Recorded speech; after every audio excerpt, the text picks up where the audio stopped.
Ahora sí, bienvenidos otra vez. El himno número 16, vamos a empezar con ese: fuente de la vida eterna y de toda bendición, ensalzar tu gracia tierna debe cada corazón. Himno número 16.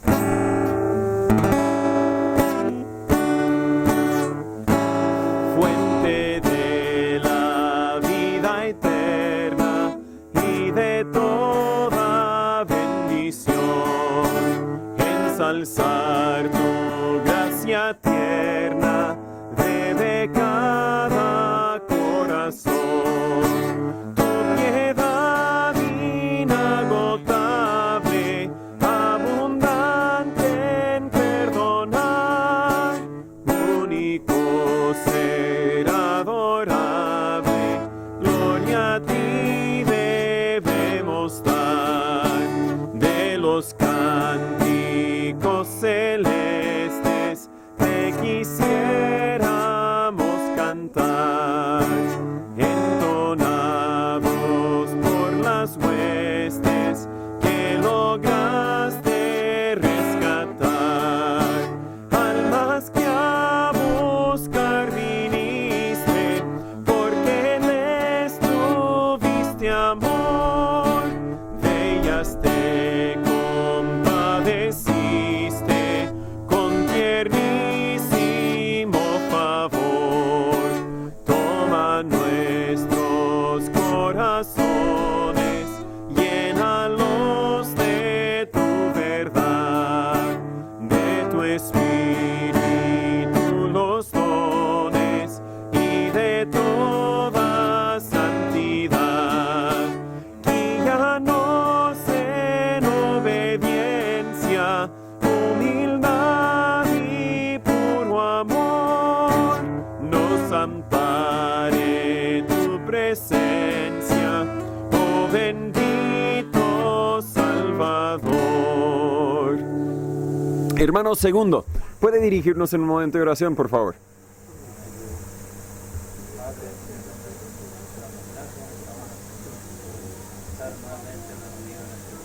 Sí, Señor.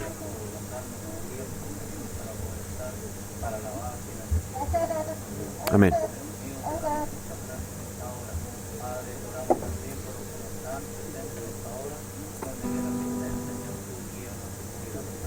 Así es.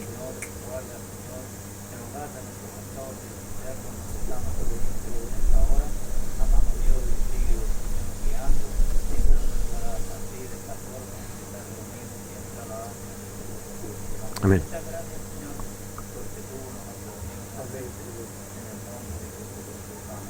Amén. Muchas gracias. Tomemos nuestros himnarios y busquemos el 146. 146, comento que esta semana debo conversar con Juan acerca de la propiedad, así que sigamos orando por eso. Dios tiene todo bajo su control y vamos a seguir confiando y esperando, pero también orando que Dios pueda obrar. 146, uno que hemos cantado mucho, creo, tal vez no el más común, pero la palabra del Señor, predicad. Y vamos a ver en 1 de Timoteo la importancia, claro, de un pastor, pero de cada miembro de predicar y compartir la palabra de Dios. 146. La palabra del Señor, predicad con anhelo y oración, predicad ante el mundo burlador, sed testigos de su amor, el poder del Salvador. Predicad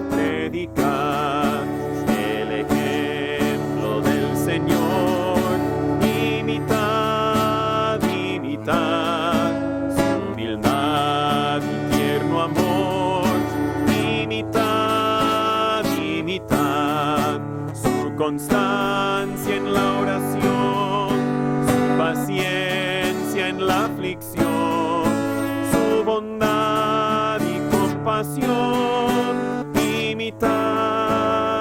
Imitad la venida del Señor. Esperad, Él vendrá, no tardará. Esperad, amados siervos del gran Rey, trabajad con celo y fe. Si sembráis, recogeréis. Esperad, esperad. Y el 133, de hecho veo el versículo que tengo anotado para acompañar este himno que recién cantamos, viene precisamente de 2 de Timoteo. Vamos a estudiarlo en un momento. 133. Hallé un buen amigo, mi amado Salvador. Contaré lo que ha hecho él por mí. Hallándome perdido e indigno pecador, me salvó y hoy me guarda para sí. El 133.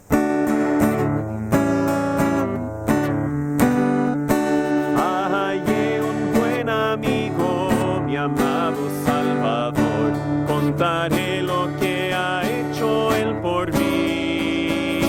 Hallándome perdido e indigno pecador, me salvó y hoy me guarda para sí.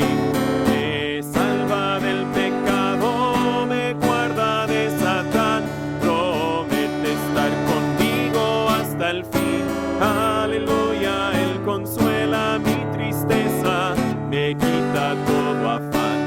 Grandes cosas Cristo ha hecho para mí. Jesús jamás me falta, jamás me dejará. Es mi fuerte y poderoso protector. Del mundo yo me aparto y de la vanidad para consagrar mi vida a mi Señor. Si el mundo me persigue, si sufro tentación, confiado en Cristo puedo resistir. Aleluya, la victoria es segura y elevo mi canción. Grandes cosas Cristo ha hecho para mí. Yo sé que Jesucristo muy pronto volverá y entre tanto me prepara un lugar en casa de su Padre, mansión de luz y paz. El creyente con Jesús ha de morar.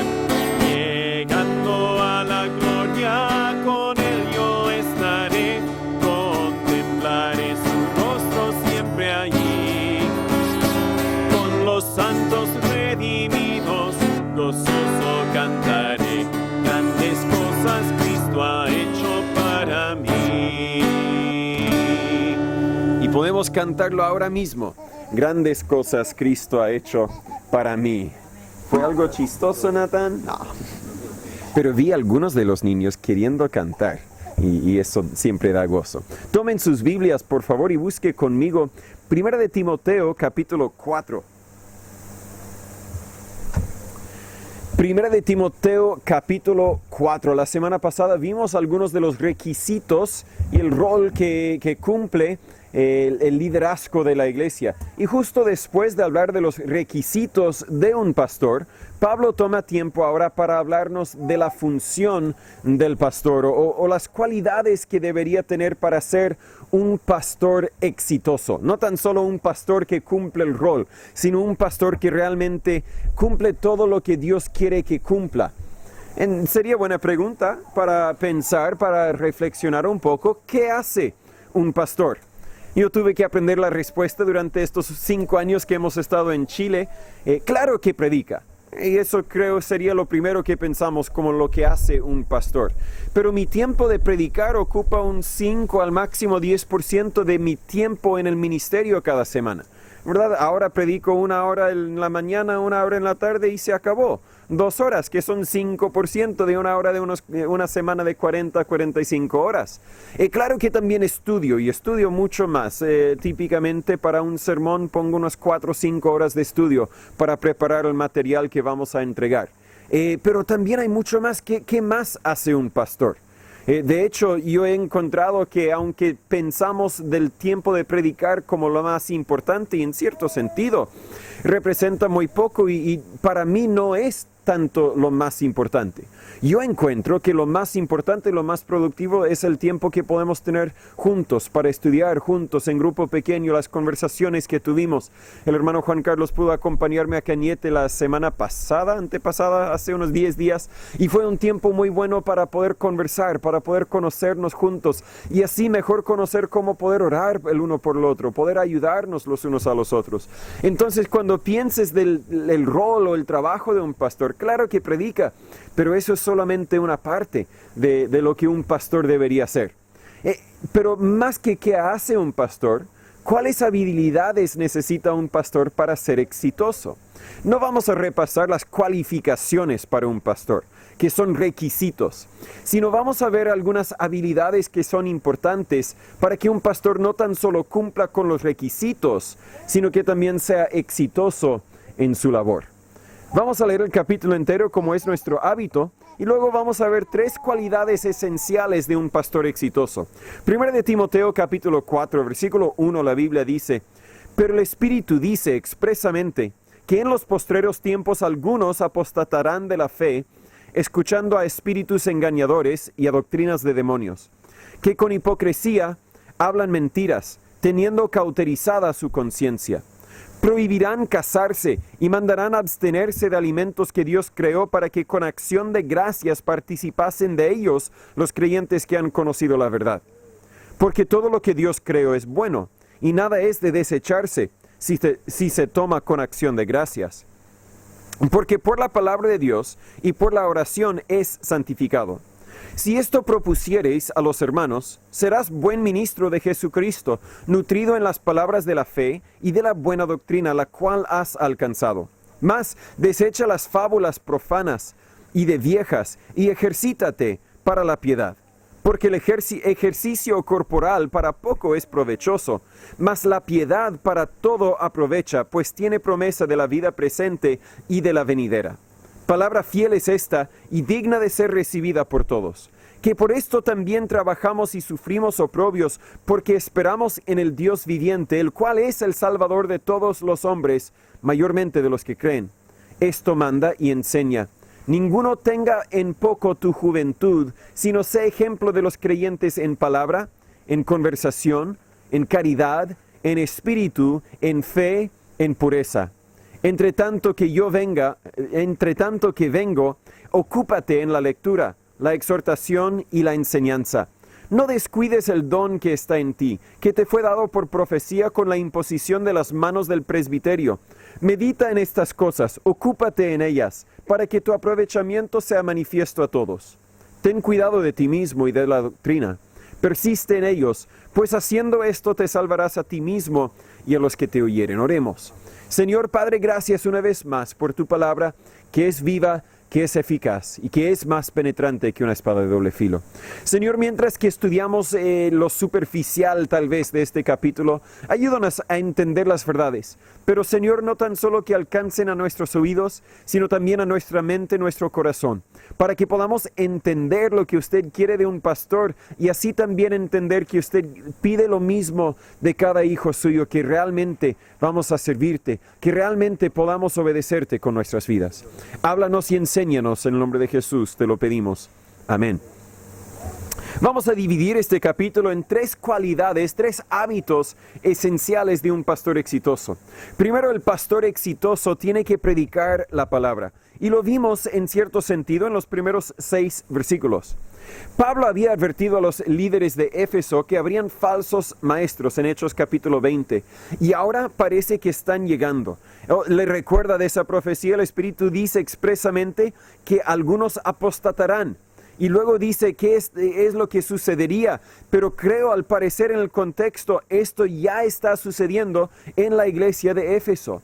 Vienen mentirosos que quieren distraer de la verdad, quieren primero engañar a los que tal vez no han conocido a la verdad para que nunca la conozcan, pero también quieren robar a los que han creído la verdad, los que son verdaderamente creyentes para que sigan una mentira. Y vemos que esto sigue pasando en iglesias hoy día, que hay iglesias que buscan a cristianos verdaderos en cierto sentido para poder enseñarles una mentira. Estaba hablando hace rato, algunos meses ya, con uno que llegó a ser pastor de otra iglesia, otra denominación, pero al parecer conoció el Evangelio precisamente en una iglesia bautista. Y luego, ¿qué pasó? Encontró que la iglesia bautista, bueno, los hermanos ahí no le invitaron, no se sintió en casa, así que se buscó una iglesia donde le amaron un poco más, y lamentablemente ahí aprendió mucha falsedad de la Biblia. Le enseñaron cosas que no son la verdad de la palabra de Dios, son engañadores. Ahora, estos engañadores, al parecer en versículo 1, recibe fuerzas de Satanás. La Biblia dice, pero el Espíritu dice expresamente, en los postreros tiempos, algunos apostatarán de la fe, escuchando a espíritus engañadores y a doctrinas de demonios. Este es el único pasaje que menciona demonios en estas epístolas pastorales que vamos a estudiar. Tal como hay un misterio de la piedad en capítulo 3, versículo 16, también hay un misterio de iniquidad en cuanto a Satanás y sus obras, como podríamos leer en 2 de Tesalonicenses 2:7. No lo entendemos todo, es un misterio de iniquidad. Pero sabemos que Satanás tiene sus propios ministros y tiene sus propias doctrinas para engañar a los cristianos y los perdidos. Y alguien anda riéndose, no sé qué le pasó. La primera prueba de cualquier ministro o doctrina es lo que dice relacionado a Cristo. Voy a buscar primera de Juan, capítulo 4, porque no lo anoté. Lo puede buscar también. Pero la primera prueba de cualquier ministro o doctrina es lo que dice relacionado a Cristo. Primera de Juan, capítulo 4, versículo 1, la Biblia dice, amados, no creáis a todo espíritu. Algunos dicen, bueno, es que tuve este sentimiento, es que tuve este sueño. Está bien, los sentimientos, los sueños nos sirven de algo en cierto sentido, pero no lo creáis simplemente porque se te llegó. Dice, no creáis a todo espíritu, sino probad los espíritus si son de Dios. Porque muchos falsos profetas han salido por el mundo. Incluso algunos me han contado de algunas personas que han venido y han dicho alguna profecía acerca de su vida y se cumplió. De hecho, creo que casi cada familia que está representada, no necesariamente hoy día, pero parte del grupo de esta iglesia me ha contado una experiencia que tenían donde alguien que tal vez conocían o no conocían vino y les dijo una profecía de algo que iba a suceder y sucedió. Y dicen, wow, ¿cómo podríamos explicarlo? ¿Será que realmente Dios estaba hablando por medio de esa persona? Podría ser. Pero antes de que tomemos el paso de creer cada palabra que esa persona diga, tenemos que probar los espíritus si son de Dios. ¿Cómo los probamos? Versículo 2. En esto conoced el Espíritu de Dios, todo espíritu que confiesa que Jesucristo ha venido en carne es de Dios. En otras palabras, lo más importante, lo más fundamental es qué dice ese espíritu, qué dice esa persona que habla tal vez, el espíritu tal vez habla por medio de esa persona, qué dicen acerca de Jesús.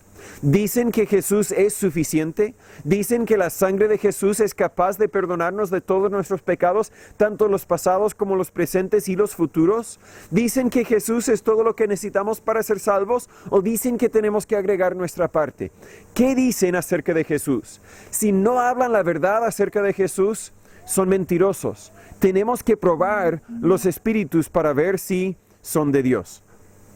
Y luego dice, si Satanás usa personas quienes profesan ser cristianos e incluso son miembros de iglesias para lograr su fin, es cierto, él puede hacerlo, pero tiene espíritus, demonios, incluso engañadores. Satanás usó a Pedro para intentar desviar a Jesús de la voluntad de Dios. En Mateo capítulo 16, Jesús le dijo, vete por atrás, o sea, quítate de mí. Satanás, hablando a Pedro, si Satanás podía hablar por medio de la boca de Pedro, tenemos que probar los espíritus, tenemos que hacer caso a lo que dicen. No nos debería sorprender. Pero también llevan estas personas por el camino equivocado.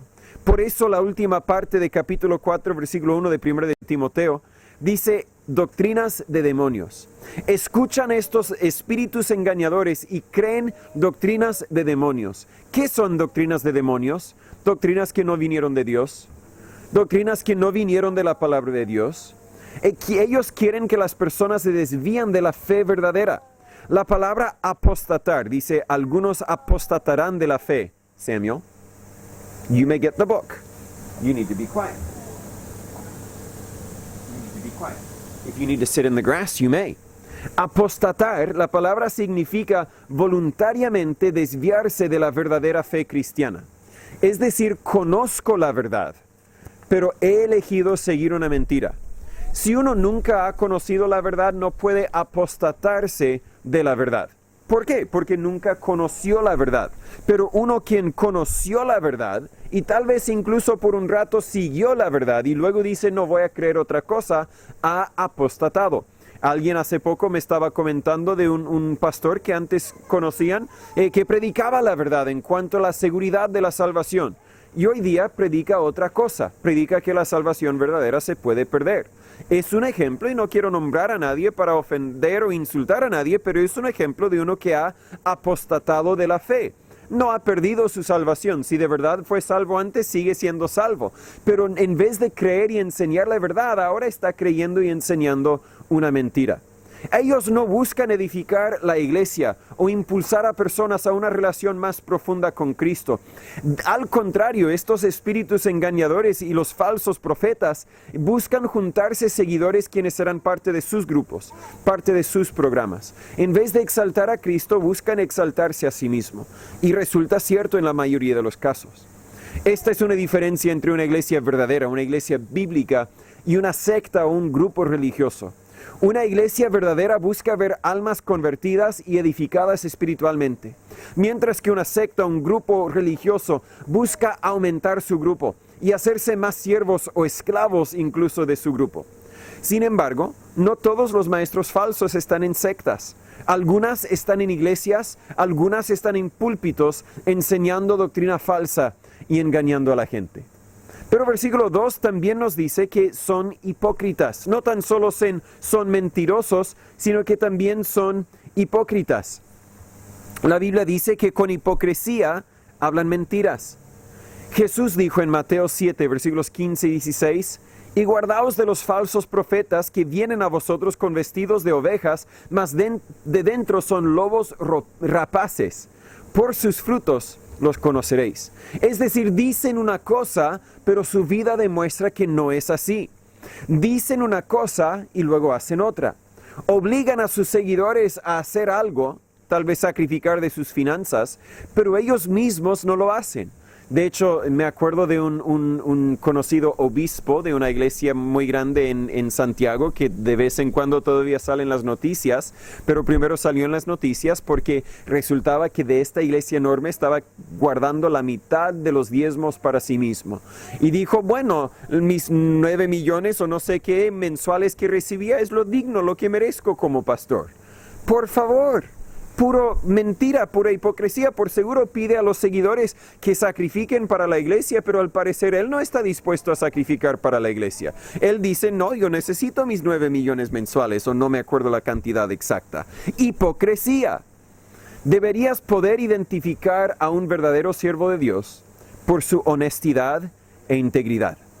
Eso no quiere decir que nunca peca o que el pastor es perfecto, pero que sinceramente busca obedecer la palabra de Dios.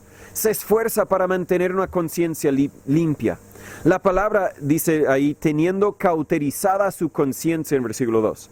La palabra cauterizada se refiere a sin sentimiento, como una cicatriz, ¿verdad? Nosotros tenemos una estufa pellet, muchos tienen estufa leña, y gracias a Dios estos últimos meses no lo hemos tenido que prender, ¿cierto?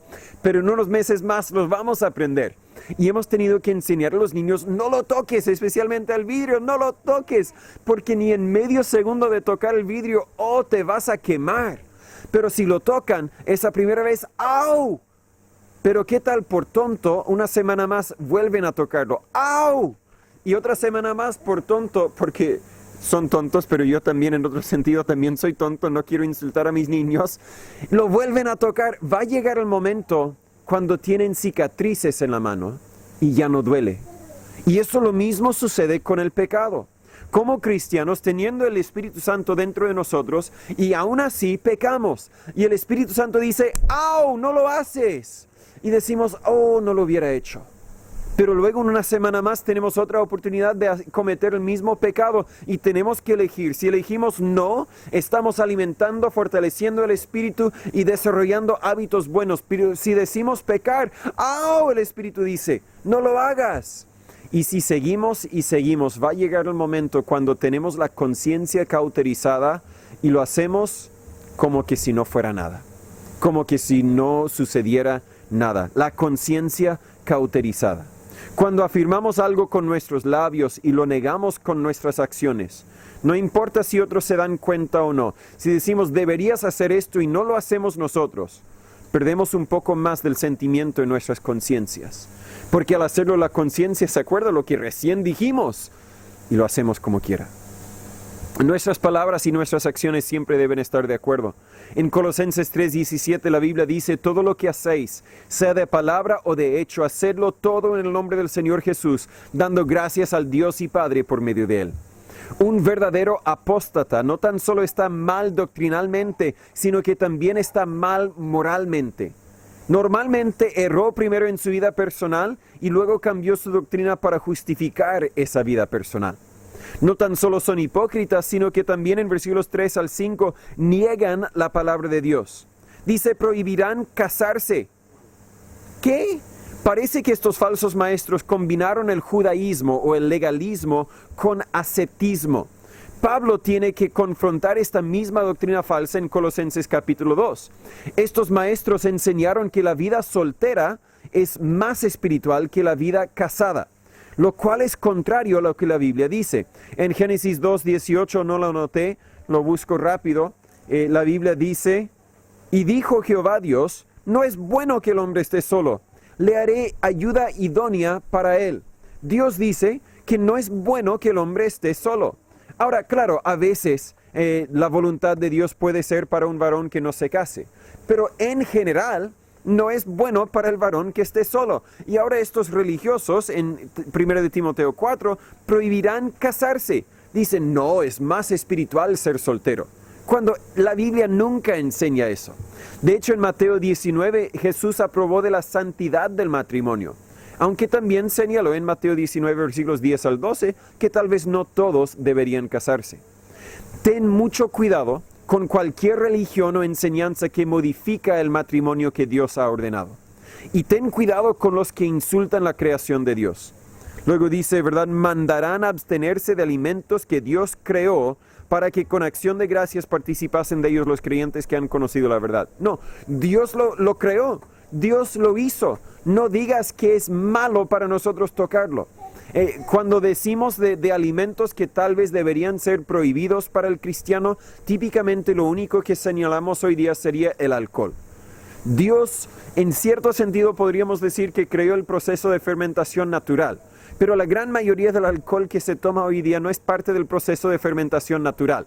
Y de hecho, la fermentación natural en cierto sentido es para decirnos, no, esto ya está malo, mejor no lo tomes, ¿verdad? Si compras uvas hoy día, y hay uvas, venden en la feria, y son deliciosas. Si los dejas en la cocina por un mes, lo más probable es que estarán fermentados después de un mes, y no les recomiendo comerlos. Es natural, pero ha perdido su uso porque no lo usamos como debería ser usado. Todo lo que Dios ha creado, de algo sirve. Todo lo que Dios ha creado, no deberíamos decir que es malo y no deberíamos prohibirlo. Ellos ignoraron el hecho de que Dios describió a su creación como algo bueno. Varias veces en Génesis 1, Dios lo hizo y vio que era bueno. Los que han conocido la verdad, versículo 3, para que con acción de gracias participasen de ellos los creyentes que han conocido la verdad. Ellos no son engañados por las prohibiciones de los legalistas. Jesús dijo que cada comida es limpia en Marcos capítulo 7. Enseñó esta verdad a Pedro en Hechos capítulo 10 y lo afirmó por medio de Pablo en 1 de Corintios capítulo 10. Uno tal vez debería evitar ciertas comidas por motivos físicos, si uno es alérgico tal vez, o si uno ha subido de peso y debería bajar el azúcar que consume, por ejemplo. Pero nunca deberíamos rechazar comida por motivos espirituales. Tampoco deberíamos usar nuestra libertad para destruir a cristianos más débiles, como podríamos ver en Romanos capítulo 14. La comida que comemos es santificada, es decir, apartada para la gloria de Dios, cuando oramos y agradecemos a Dios por ella. Por eso, con acción de gracias participasen de eso, ¿verdad? Hemos dado gracias a Dios. Versículo 4, si se toma con acción de gracias. Hemos agradecido a Dios por lo que ha provisto, comemos. Hubiera traído comida porque ya me dio hambre. No. El enfoque de la vida del ministro debe estar en la palabra de Dios y en la oración, versículo 5. Porque por la palabra de Dios y por la oración es santificado. Es trágico ver a un pastor tan ocupado con temas de poca importancia que no tiene tiempo para estudiar la palabra de Dios y orar. En Hechos 6, cuando apuntaron los primeros diáconos, fue para que los pastores podrían dedicarse a la palabra y la oración, a estudiar y orar. Pablo recordó a Timoteo de su responsabilidad de estudiar, de enseñar, de predicar la palabra de Dios y de pasar tiempo en la oración. Como un buen ministro, también tiene que estar nutrido, versículo 6, nutrido en las palabras de la fe y la buena doctrina. A Timoteo le tocaban varias responsabilidades para enfrentar estas mentiras. Primero en versículo 6 dice, si esto propusiereis a los hermanos. Eso significa enseñar. De hecho, según el diccionario de la Real Academia Española, en el español significa manifestar con razones algo para conocimiento de alguien. Es decir, no tan solo enseñar a los niños no se paren en la silla es para sentarse, sino explicar por qué. Porque si te pares en la silla, podrías caerte, y de hecho ha sucedido varias veces, porque no hacen caso todas las veces. Pero Dios también nos enseña cosas y nosotros no hacemos caso. Así que cuando uso a los niños de ejemplo, no es para insultarlos, sino para demostrar las cualidades que están en ellos, que también están en nosotros. Pero Pablo dice, enséñalos, ¿verdad? En versículo 6, enseña a los hermanos. Y al hacer esto, serás buen ministro de Jesucristo.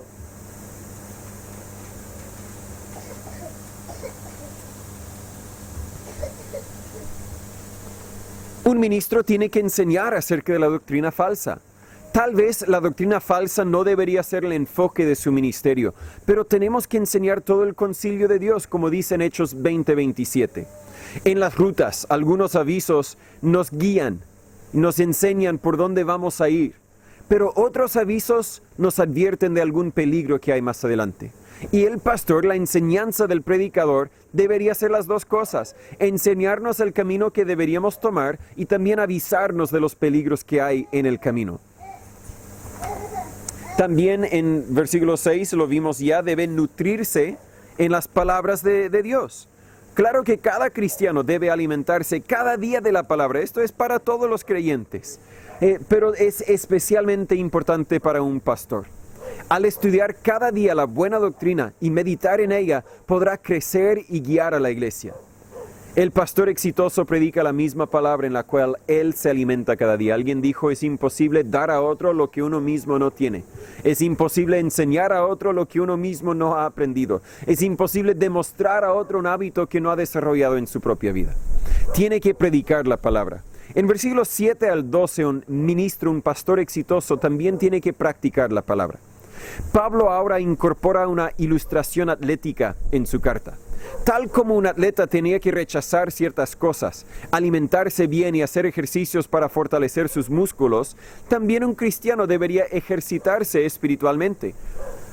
Si un cristiano va a vivir la vida cristiana como un atleta se prepara para su deporte, crecería más rápido, podría lograr más para Dios. Y Pablo mencionó 3 niveles de este ejercicio.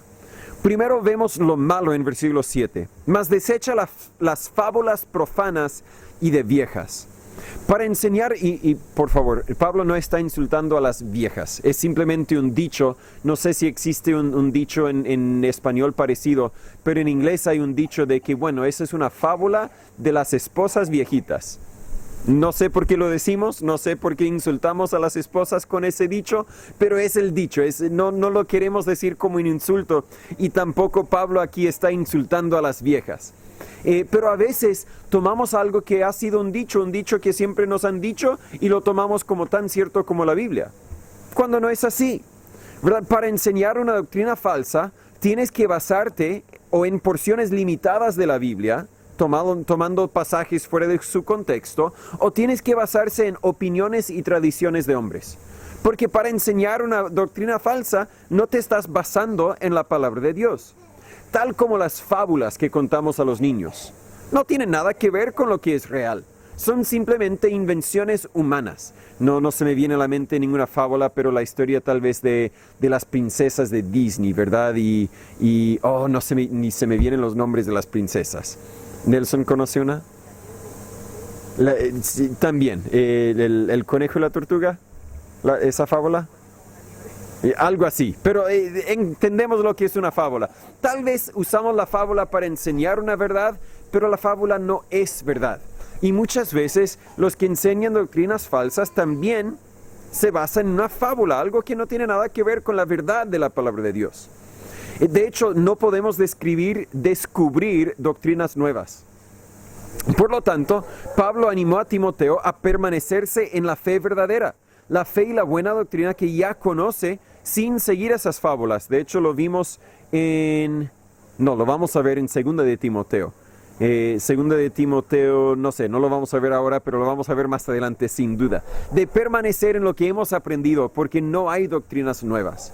Un pastor debe conocer que el enemigo enseña. Debe conocer lo que el enemigo enseña, sin ser afectado por ello. Tal como un químico debe estudiar distintos venenos, sin dejar que los venenos afecten a su cuerpo, ¿verdad? Tenemos que estudiar las doctrinas falsas para conocerlas, sin dejar que nos afecten.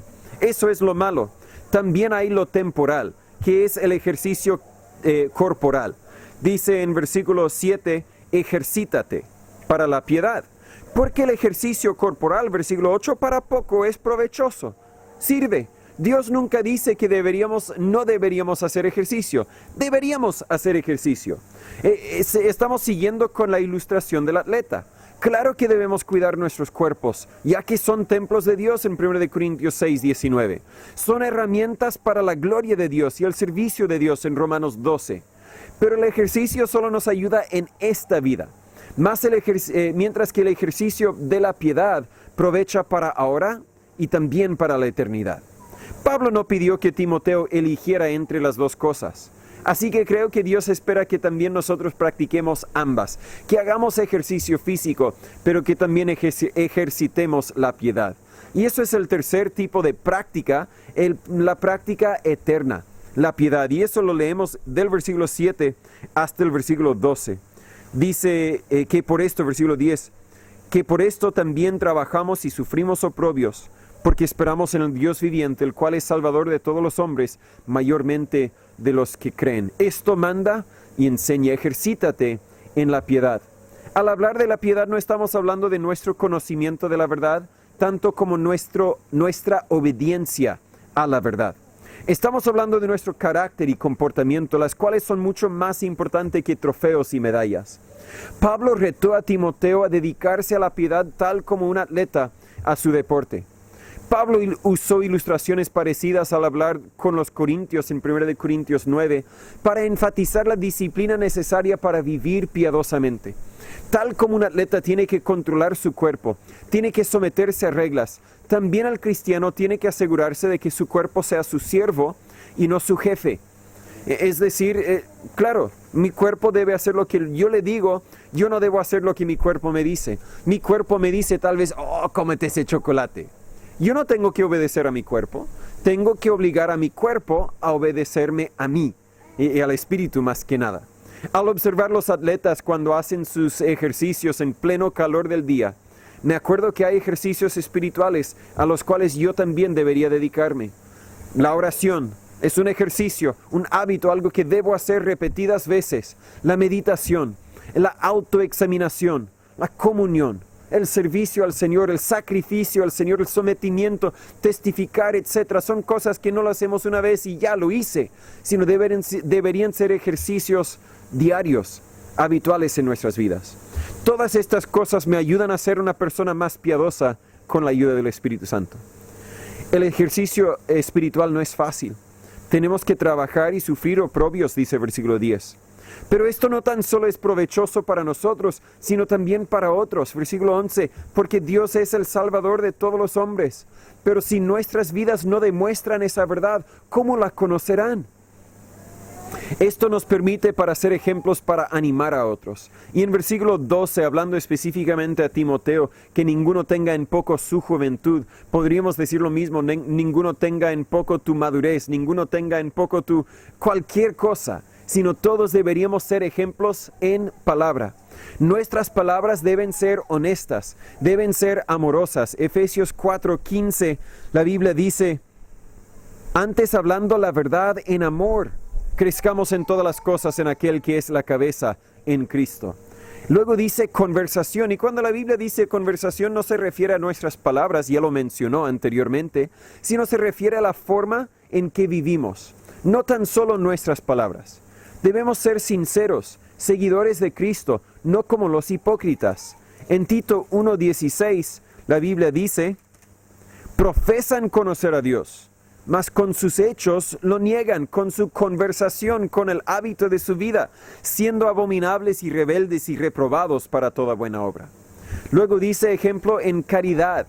Este es el motivo para nuestra obediencia, para ayudar a Dios. Amamos a Dios y al pueblo de Dios. Y si amamos a Dios, vamos a amar a nuestros vecinos, vamos a amar a nuestros prójimos, etc. En espíritu.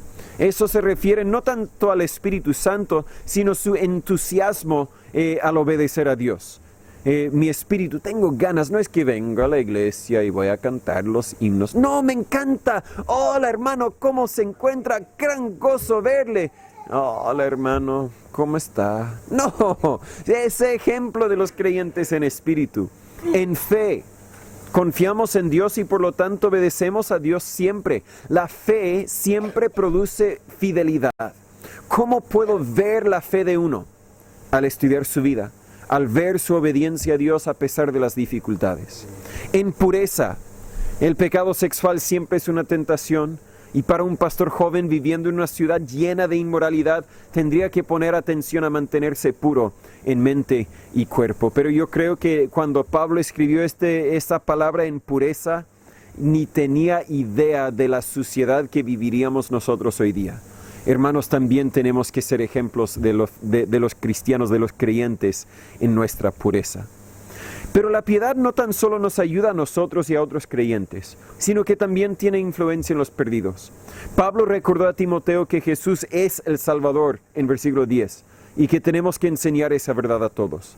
Al destacar que es el Salvador de todos los hombres, no está diciendo que todos serán salvos, ya que declara de los que creen. Pero está destacando la verdad de la Biblia, la verdad que la Biblia graba, que Jesús ofrece ser el Salvador, quiere ser el Salvador de todos los hombres. Timoteo no debiese temer en anunciar ni practicar la palabra de Dios, porque en versículo 9, esto es una palabra fiel y es digna de ser recibida por todos.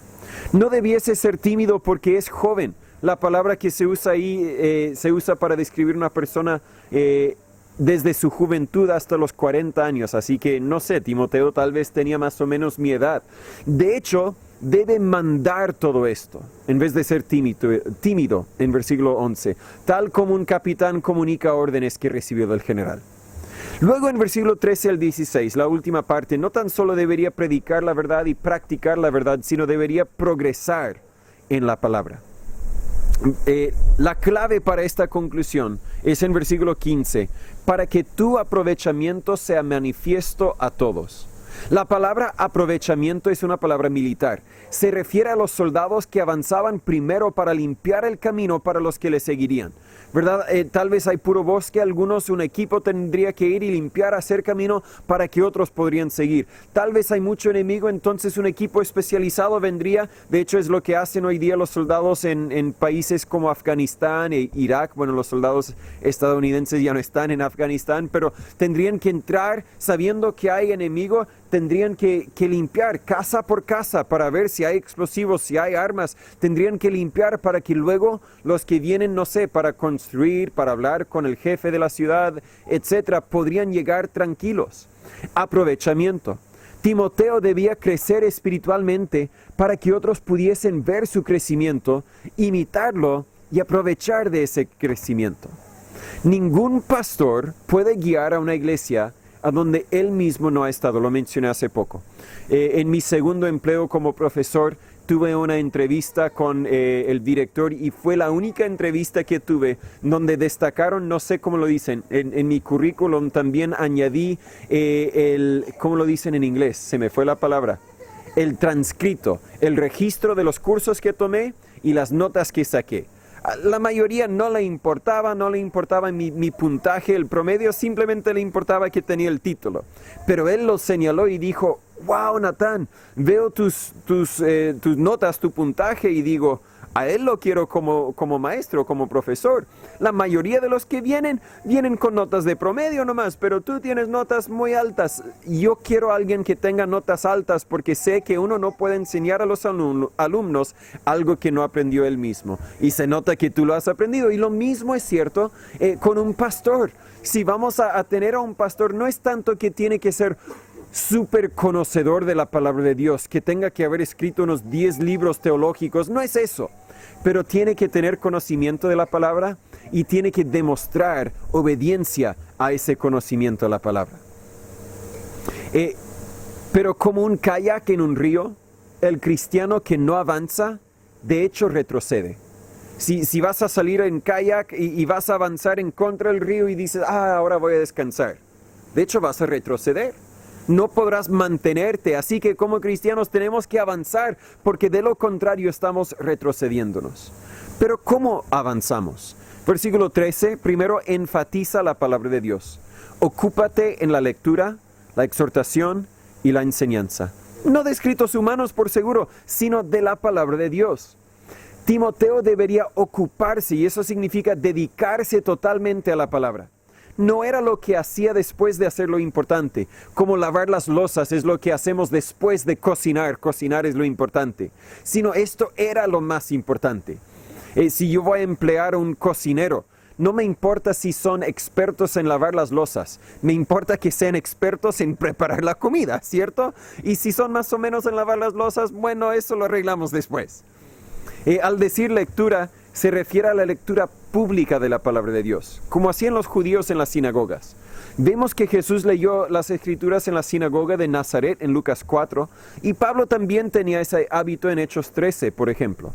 Espero que cuando tengamos nuestro templo y un poco más de formalidad en las reuniones, también tengamos un tiempo de lectura pública de la palabra de Dios, si no en todas las reuniones, por lo menos una por semana. Al decir exhortación se refiere a animar a una persona e implica la aplicación de la palabra de Dios a las vidas de cada persona. El pastor debe leer la palabra, explicarla y aplicarla. La palabra doctrina se refiere a enseñar y es un énfasis en estas cartas pastorales. Hay 22 referencias a enseñar o doctrina justo en estos 13 capítulos que vamos a estudiar. Por ejemplo, como vimos la semana pasada, apto para enseñar es uno de los requisitos para un pastor. Pero luego en el versículo 14, usa tus dones espirituales. No descuides el don que está en ti. Cada cristiano tiene el don del Espíritu, Romanos 8:9, y por lo menos un don espiritual, 1 Corintios 12. Los recibimos en el momento de nuestra conversión. Podría ser que Timoteo recibió su don espiritual, recibió el Espíritu Santo en cierto sentido por la imposición de las manos, simplemente porque fue un tiempo de transición. Después, hoy día, sin duda, todos los creyentes recibimos al Espíritu Santo desde el momento de creer en Dios, de nuestra conversión. Sin embargo, aunque recibimos el Espíritu Santo, aunque recibimos un don espiritual, tenemos que cultivar y usar ese don para que crezca en nuestras vidas. Y parece que Timoteo había sido negligente en ese sentido. En su segunda carta a Timoteo, Pablo tenía que volver a recordarle que debiese avivar el don de Dios que estaba en él. Nos debería dar confianza al saber que el mismo Dios que nos llama a un propósito específico también nos capacita para cumplir ese propósito. Pero no debemos ser pasivos. Tenemos que cultivar los dones que Dios nos ha dado, utilizarlos y desarrollarlos en el ministerio o la iglesia donde Dios nos haya colocado. Tu don puede ser que no sea en enseñar, pero tienes un don y deberías utilizar ese don, desarrollarlo en tu vida para así crecer y avanzar en la palabra. También en versículo 15 vemos la importancia de dedicarse a Cristo. Meditar, dice, lleva la idea de estar totalmente metido en algo. El ministerio de Timoteo debería ser lo más importante. Ninguno puede servir a dos señores, Jesús lo dijo en Mateo 6:24. Y aunque me gusta participar en otras cosas, me gusta jugar fútbol, me gusta ir un día para limpiar el terreno que tenemos en Coronel, me gustan otras cosas, nunca puedo dejar que las otras cosas lleguen a ser lo más importantes en mi vida. De lo contrario, mi vida espiritual sufrirá. De consecuencia, mi familia sufrirá. Mi iglesia sufrirá. Tengo que dedicarme a Cristo. Y en versículo 16, examina tu vida. Ten cuidado de ti mismo. Ten cuidado. Pablo dio esta misma advertencia a los líderes en Éfeso en Hechos 20:28 cuando dijo: mirad por vosotros y por todo el rebaño en que el Espíritu Santo os ha puesto por obispos para apacentar la iglesia de Dios. Examínalo. ¿Cómo va la iglesia? ¿Existe alguna debilidad? Primero viene el autoexaminarse, porque luego así podemos examinar y ayudar a otros. Por ejemplo, si han volado en un avión, siempre le explican algunas cosas de seguridad, cómo abrochar el cinto de seguridad, y si hay una falta de oxígeno en la cabina, van a caer mascarillas de oxígeno que usted puede colocarse, y le explican cómo colocarlo, lo pone en la cara, luego algo que tienes que mover por atrás, pero luego siempre dicen, si vienes con un niño, primero coloca el tuyo y luego coloca el del niño. ¿Por qué? Porque si primero colocas al del niño, puede ser que ya se te faltó oxígeno y estás inconsciente y el niño no tiene cómo ayudarte a ti. Tienes que primero autoexaminarse para luego poder examinar a otros. Y eso mismo Jesús lo dijo: hipócritas, quieren sacar la astilla del ojo del prójimo cuando tienen una viga en tu propio ojo. Tienes que primero examinar tu propia vida. Muchos pastores han tenido que abandonar al ministerio o han visto sus ministerios destruidos porque no se cuidaron. 1 Corintios 10:12 dice: así que el que piensa estar firme, mire que no caiga. Examina tu vida. Como padres debemos dar ojo al pecado en las vidas de nuestros hijos, es cierto, pero primero tenemos que examinar nuestras vidas. Claro que el pecado en las vidas de nuestros hijos van a destruir las vidas de nuestros hijos, pero el pecado en nuestras vidas también puede destruir a nuestros hijos.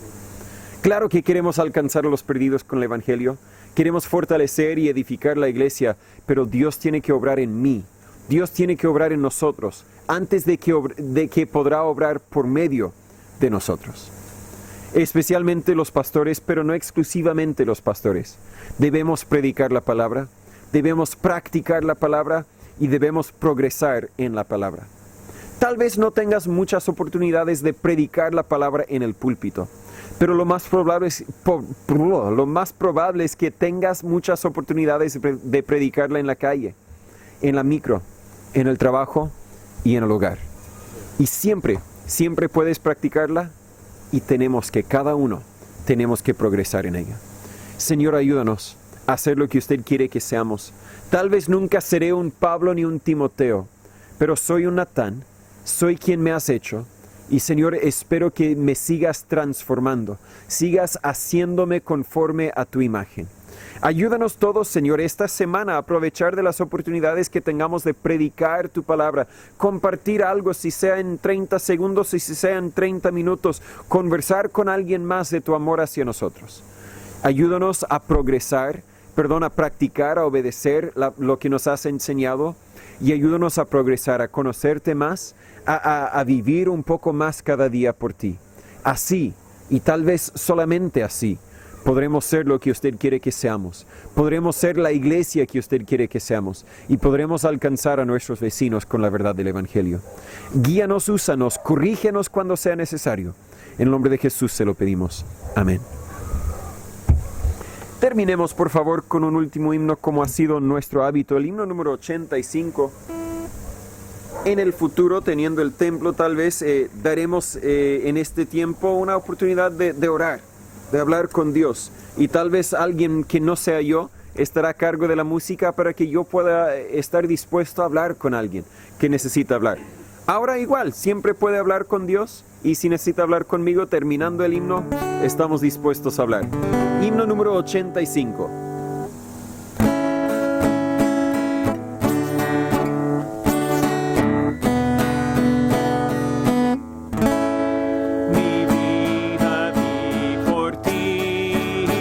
Mi sangre derramé.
humillación sufrí. La copa amarga fue que yo por ti debí. Reproches yo por ti sufrí, que sufres tú por mí. Reproches yo por ti sufrí, que sufres tú por mí. De mi celeste hogar te traigo el rico don del Padre Dios de amor, la plena salvación. Mi don de amor te traigo a ti, que ofreces tú por mí. Mi don de amor te traigo a ti, que ofreces tú por mí.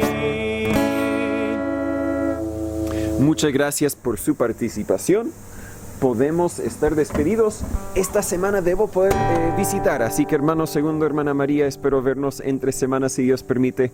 Estamos de vuelta con el horario normal de hacer lo que hay que hacer y lo que podemos hacer para seguir adelante. Gracias por su tiempo. Nos vemos cuando nos vemos. Espero que esa enseñanza le haya sido de ayuda en su vida espiritual. Pero antes de que se vaya, quiero hablarle un poco acerca de otras oportunidades en la cual yo como pastor y nosotros como iglesia podemos ser de ayuda para usted, especialmente si vive aquí en San Pedro de la Paz o en Cañete, cerca de donde están nuestras ubicaciones. Primero, más que nada, puede participar en las reuniones, dependiendo la fase en que estamos del plan paso a paso de la cuarentena.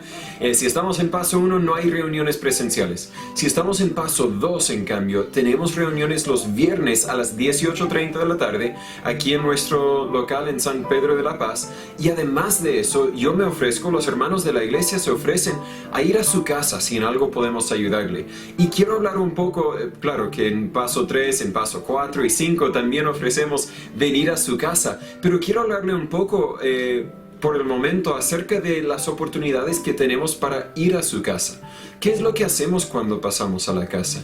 Y la respuesta es que eso depende de la situación. Si hay uno enfermo, podemos simplemente orar por usted. Podemos hacer lo posible para animarle si anda un poco deprimido. Pero si quiere un estudio más profundo, si tiene mucho hambre de aprender la palabra de Dios, le invitamos a un estudio personalizado allí en su casa. Tenemos un estudio que se llama Firmes en la Fe. Este es el segundo van a ser 5 libros en total, pero solamente hay 2 hasta el momento, que hemos producido, donde usted puede estudiar la Biblia por sí solo o también con la ayuda de un hermano de la iglesia, un hermano mayor. Viene con detalles muy sencillos para que usted pueda leerlo, para que usted pueda llenar los espacios y así en su tiempo libre que pueda tener en la casa, puede conocer un poco más de la palabra de Dios.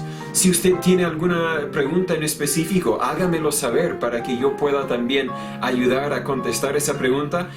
Y si tal vez está teniendo dificultades en su familia, en su matrimonio, con los hijos, si sufre de ansiedad o de alguna dificultad, la respuesta siempre es Dios. Y la respuesta siempre la podemos encontrar en la palabra de Dios. Así que sería un placer, un honor mío, de verdad, si usted me diera la oportunidad de contarle, de mostrarle por medio de la palabra de Dios cómo es que usted puede encontrar las respuestas que usted busca. Mis datos están aquí en la pantalla, solo hay que escribirnos un mensaje, llamarnos, en lo posible le ayudaremos. Muchas gracias.